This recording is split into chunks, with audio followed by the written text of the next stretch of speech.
আমাদের আসছে বোর্ডের প্রশ্ন, রিসেন্ট কোশ্চেন।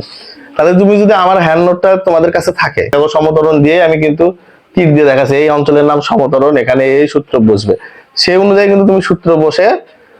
ফিজিক্সে কিন্তু সবচেয়ে বড় প্রবলেম এটা যে কোন অঙ্কে কোন সূত্র বসাবো, ঠিক না? প্রেডিক্ট করতে পারছো কিনা? প্রেডিক্ট করতে পারছো? আর আমাদের পদার্থবিজ্ঞান দ্বিতীয় অধ্যায় হচ্ছে নাম কি?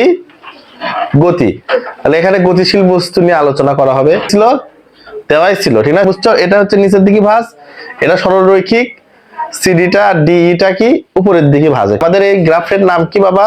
সরণ বনাম সময় গ্রাফ বা লেখচিত্র। ঠিক আছে, বলছে ওসি পথ সমতরণ নির্দেশ করে। নাম্বার সমতরণে অতিক্রান্ত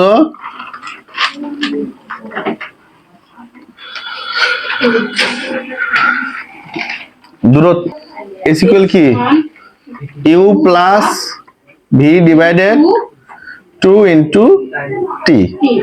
তাহলে এখানে ওসি অংশে, তাহলে ওসি অংশে দেখো দূরত্ব এস, এস এর মান কত বাবা বলো তো? ওসি অংশে এস কত? 45 মিটার। দেখছো এই যে ও সি, এখানে এস এর মান কত? এটা সরণ মানে কি এস না? আর সময় মানে কি বলো? টি না? 5 মিটার। আচ্ছা, তাহলে এখানে ইউ কত? আদি বেগ একদম শূন্য না বাবা? তাহলে আদি বেগ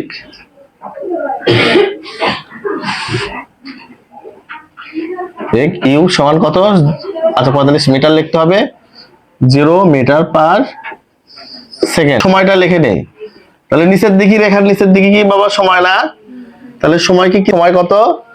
6 সেকেন্ড, ঠিক না? 6 সেকেন্ড, ঠিক আছে। তারপরে ওসি অংশে আমার কি নাই বাবা?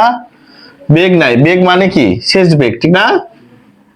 তাহলে বেগ ভি ইকুয়াল কি? ওয়াট বসাই দেবো। তাহলে এস এর মান কত বলো? 45 না? ইউ এর মান কত? 0 প্লাস ভি ডিভাইডেড 2 ইনটু টি এর মান কত? 6। তাহলে বা 45। আচ্ছা, এই 2 দিয়ে 6 কাটলে কত হয়? 3 না? তাহলে 3 আর ভি গুণ করলে কি হবে? 3 ভি হবে না?